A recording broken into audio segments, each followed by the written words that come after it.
Addy EposVox here, back with another Streamlabs desktop tutorial course episode, sponsored by Streamlabs. My background is a bit of a train wreck right now. I just got done shooting a video about a new 312 terabyte server that I just built, and I haven't quite put things together. But that doesn't mean I don't want to make this video or stream. So what can I do about that? In this video, we're going to cover two ways to remove or blur or however you want to handle your background. And the first way, we're going to fake it. And the second way, we're going to do a green screen, or the best that I can approximate here, given that I don't actually have the setup for using a green screen because I've just never been a fan of it, but I do want to show you how. So in this video, we're just stripping away your background and blending you into your stream layout. So first and foremost, we're going to fake it. This unfortunately does require a Nvidia graphics card. If you want to skip ahead to the proper green screen way, timecode will be linked in the video description. But we're going to be using a program called Nvidia Broadcast. This does require you to have an RTX 20 series or newer graphics card. I'm sorry, hold on. There's a new Y2K theme. Yo, that's kind of sick. Okay, hold on. I think we're switching themes. Oh, and a retro computer. Yo, okay, hold on. We're going to switch themes for this video. Bear with me. Yes. Injected into my veins. This is a Streamlabs Ultra Bundled theme. All right, so this is sick. Looks like there's a couple different webcam frames. We'll hide that one. Okay, that looks amazing. Webcam source. There we go. Hi. Wonderful. What? That is so cool. I love it. Yeah, this is what I'm using for the rest of the course. There's only a few episodes left, but that's amazing. Anyway, I got distracted. So for this, you will need an Nvidia RTX 20 series or newer graphics card. Then you go to the link in the video description to download and install the Nvidia Broadcast app.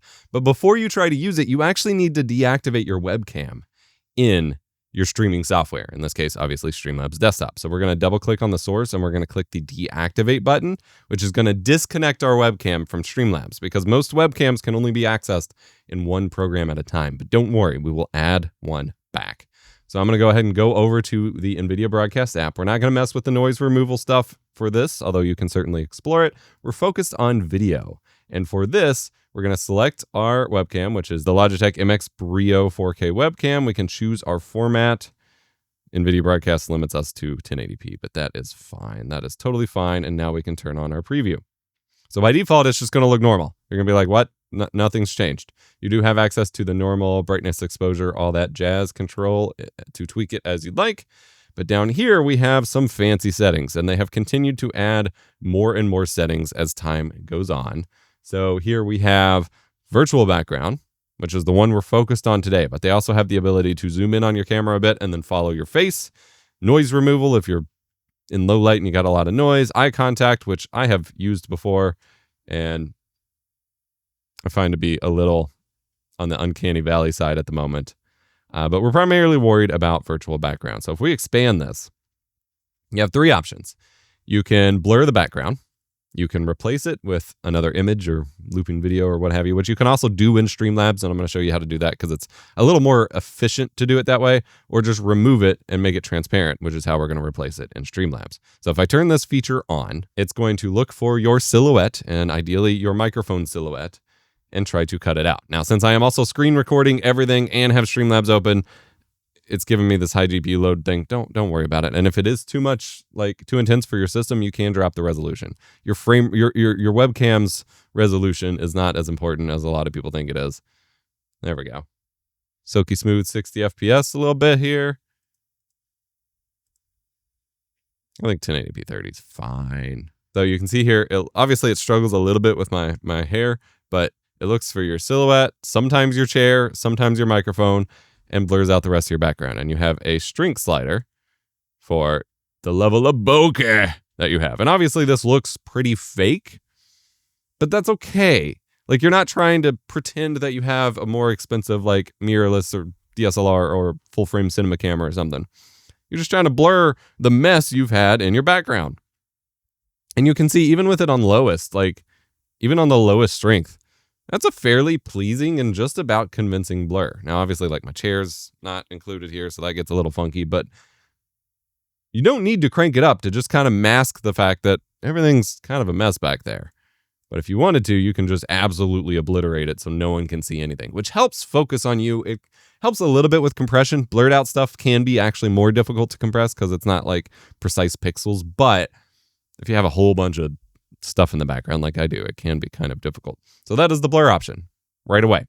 Now, we will play with the others in a moment, but I want to show you how to then take this to Streamlabs, because if I go in here and try to activate my webcam source again, it's not going to work. Nothing's going to happen because it's being used by NVIDIA Broadcast. So instead, we need to change that source to camera NVIDIA Broadcast and then activate it. And we'll set it to 1080p 30, which is what it's set to in NVIDIA Broadcast. And now we are still integrated into our fancy new layout here, but the background's blurred a little bit so that we don't have to worry about our distracting mess being too annoying to the viewer. Now, some people will find the artifacts of what comes in and out of focus and stuff a little distracting. That is solely up to you. I think a lot of people would prefer, if they don't have the capacity to build a fancy backdrop and video set or whatever, to just have it blurred out and have a little bit of distracting, like, lack of perfection here as you move around really fast. Like, I think a lot of people would prefer to have that over just the mess in the background, especially if you're streaming from a bedroom or whatever. Like, most people would prefer this.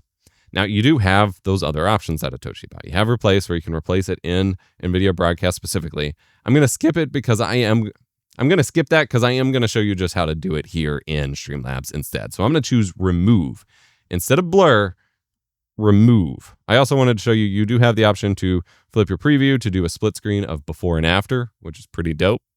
I like that a lot, especially for my comparisons. You can take screenshots, yada, yada. We're going to remove the background, which is going to turn it into what looks like solid black, but it's actually alpha transparency, which means when you add it to a streaming program, the background is just removed. I'm noticing that the split screen is actually present in the preview as well, or in the capture device, which is hilarious.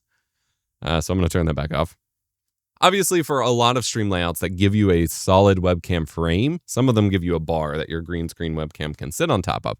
For those that give you a frame like this, it might be a little weird to just have the background of the stream showing, because like in a Windows UI, at least here, like that wouldn't be how it is. But then you can use an image in place here. So let me show you something. You can use an image or a video source as your background for your webcam. So I'm going to go to my downloads. I downloaded a couple stock images and videos. So if we want an image, we can literally drag it onto our scene here. Obviously, it's going to be way too big. We're going to right-click our webcam source, transform, edit transform, and we can see the size, position. So 153, 239, 112. I don't know if I'll be able to remember that. And then we can go over here to this one, transform, edit transform. Do we have both of those pulled up? We do not. You could copy down those numbers. I am not going to bother to remember that. So instead, I'm just going to resize it. Oh no! Fit it behind my webcam here. I'm going to hold Alt to crop it. If you hold Alt and drag on the handles, it crops things. So I'm going to crop it to fit my webcam frame and then drag it into my webcam source behind my webcam. And now it's part of the scene. I can just lock it. And now I have my own dedicated webcam background. Now, depending on your layout, you may have to do this for every scene. So you can see here, this one specifically did not have it. But you will see this scene collection does have a webcam green screen option. So it has two different frames, 16:9, 4:3, but then it also has a green screen option. So instead of using a backdrop, we're going to turn on the webcam green screen source. What's that look like? Oh, it's this bar here. Perfect. So then we take our webcam and just drag it where we're tucked behind the bar here. And now we're integrated into the scene without needing a background. So that is the alternative there. That is an option available to us. Or if we want a video, we can do the same thing. So I can hide this, drag in a video background. Again, we will need to shrink this quite a bit, drag it into that scene behind my webcam source. And then we'll want to go into the properties and make sure loop and probably hardware decoding is selected. And now we have a video background for our webcam here. And we'll just do that in whatever scenes our webcam appears in. And that way we're still integrated into the stream layout, which is expecting our webcam to be a full video frame, but we're also, you're not seeing my background. Also, if you want to play around with customizing your background, you can right click it, go to filters, edit filters, and there are some presets so you can make it look super dramatic. Flashback. Actually, that's kind of cool with the look I'm going for here. Inverted makes it look funky. Action movie. You got some basic kind of like color grading. Heat map is kind of sick. Cell shade also kind of works. Also kind of works with what I'm going for. But then you can add some other kinds of filters here as well if you want to mess around with changing how it looks. I do want to say you may not need to use the Nvidia Broadcast app itself for this. I wanted to show it first because that's the more proper way, so to speak, but there is another way to utilize this here in Streamlabs Desktop. So I'm actually going to turn off this effect and completely close the application. We're going to come back into our webcam source here in Streamlabs and switch it back to our MX Brio. So we're back to normal. Now for our webcam, we're going to right click it again, go to filters and edit filters.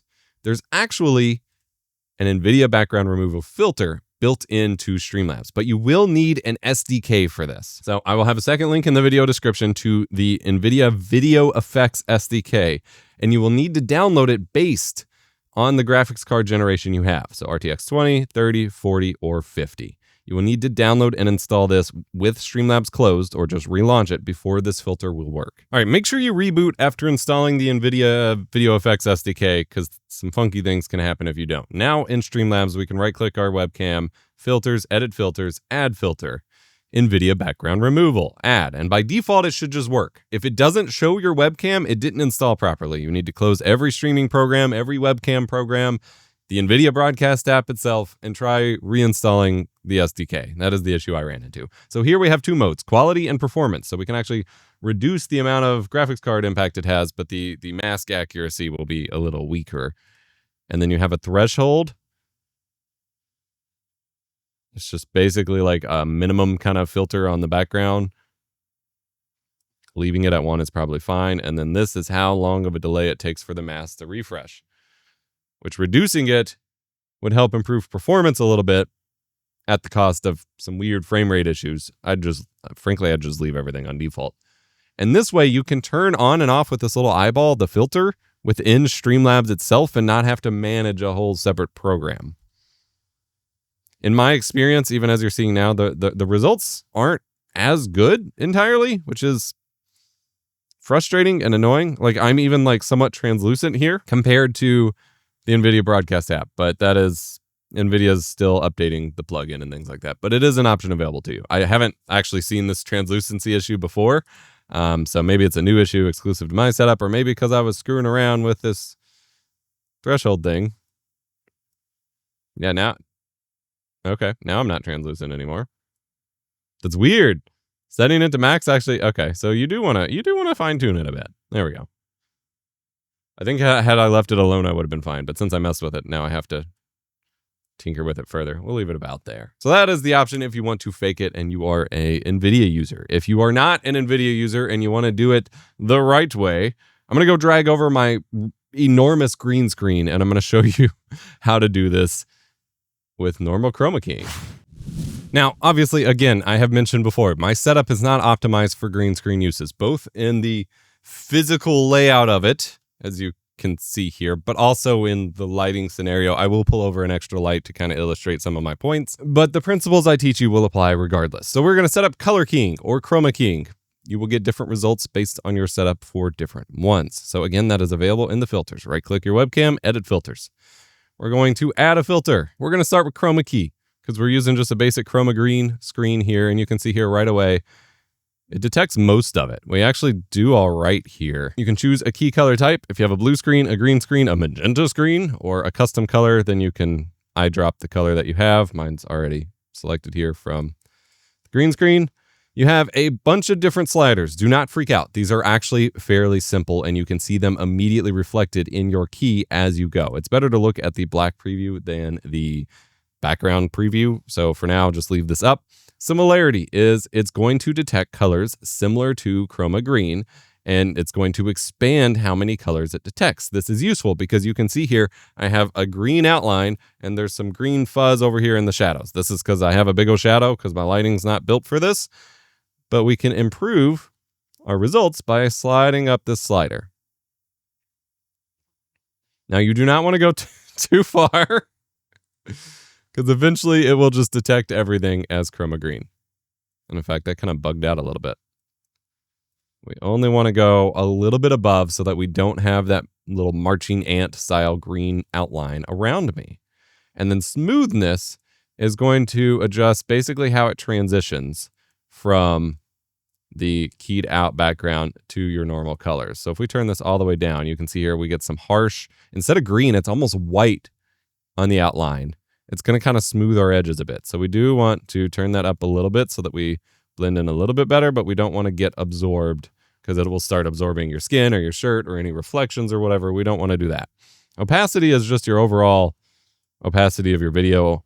There are very few scenarios, especially for a standard webcam, where you'd ever want this anything other than 100, because then you'd see through yourself. And then you have basic contrast, brightness, and gamma, which is basically your white level control over just the final image. So I can crank that contrast a bit to make it pop a little bit more. We don't really need more brightness. About there. Now you can see here, some of this looks terrible. And that is okay. Do not freak out yet. Part of it is, of course, the green screen does not take up my whole background. So to prep for that, you want to hold Alt on your keyboard, select your webcam source, hold Alt, and we're going to crop out the areas that are not my green screen. Just an easy way to start so we don't run into issues. But now, obviously, we need to fix this. We could not see this part with the black preview. I said to start with the black preview so you could see your outlines, but then this part, all of this, we need to tweak some more in the filter. So we're going to go to Filters, Edit Filter again. And this time we're going to pull up a preview next to our stream preview here so we can really start playing around with this. Because we do not, like I said, want to get Thanos snapped out of our video. And there we go. Right away, just tweaking that similarity slider a little bit, we're looking a lot better. The only major complaint, especially for, I did this in what, like 3 minutes? We're going to talk about lighting in a sec. My only complaints I have about this, obviously, since I have to crop, my arms get cropped off. That is something you will have to figure out with your space. I cannot get the screen closer to me because I have an L desk, blah, blah, blah. I've already disclosed all that. The only complaint I have about the final image, especially given that we just spent only 3 minutes on this, is the shadow noise right there. And that is because that is a big dark spot and I have no lights here. For green screens, you need some good quality lighting, and it's not necessarily about the quality so much as how you use it. Because I have a big soft key light here providing my primary light, which does a great job, and I get that nice soft shadow fall off. And then I have a rim light up here that highlights the back of my head and helps separate me from the background. That kind of light that I have up above me is very important, because the more your head falls into shadow or has the green of your green screen bounce back off of it, the more you will start to meld into the background and it will be very hard to actually separate your proper silhouette.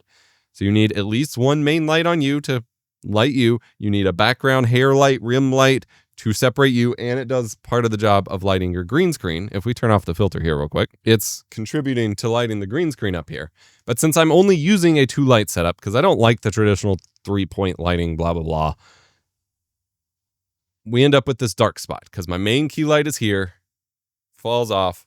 The deepest shadow is over here because it's also clipping half of my desk. In fact, let's show it in, things are a mess, as I said, but let's just, so there's you.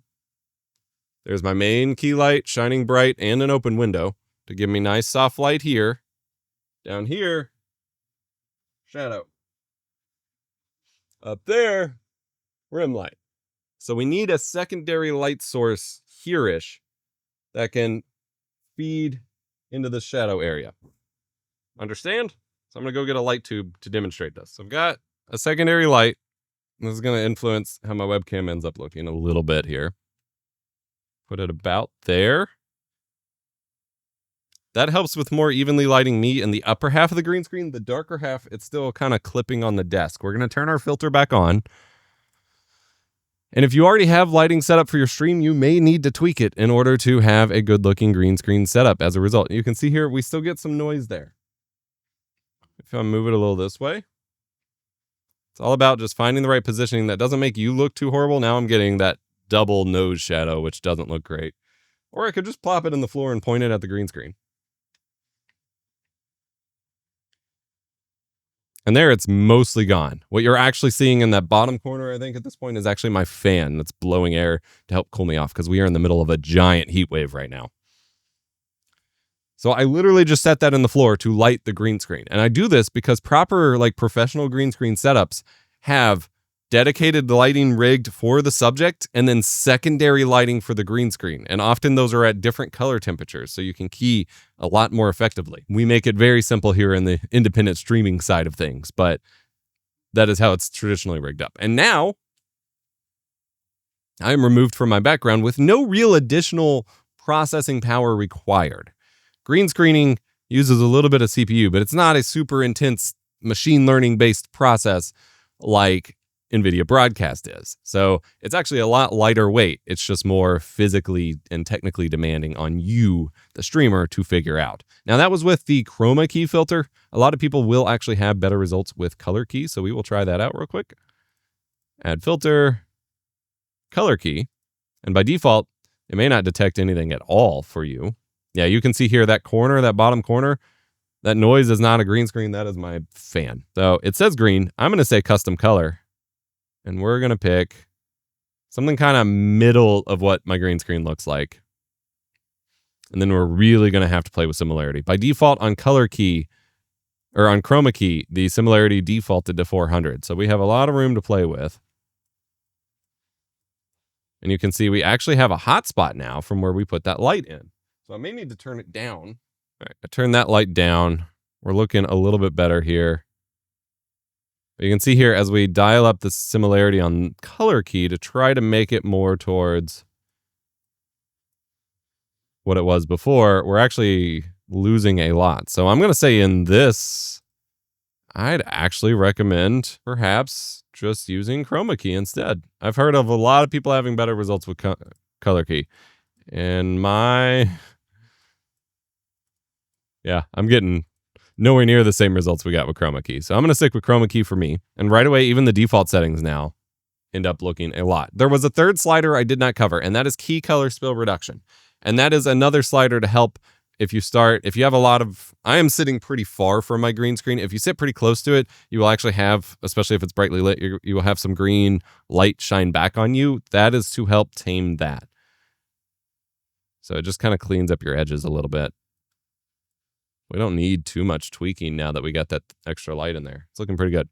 It does affect our shirt a little bit here. You can see the background kind of phase through our shirt because there are some greenish tints in there, but not a whole lot we can do about that. You do have to pick your clothes based on the color screen that you're using. But that's a few different ways that you can remove your background in Streamlabs desktop so that you can live in your own virtual world, hide your mess, whatever. Hope you enjoyed. I'll be probably doing it this way for the rest of the course here so I don't have to move anything. Let me know what questions you have about Streamlabs desktop in the comment section down below. Thank you for your support on this series, and thank you to Streamlabs for sponsoring this tutorial course. That way, I want to cover every streaming related program I can. That's been my goal for 12 years now, and I'm not going to stop anytime soon. Remember to be kind, rewind.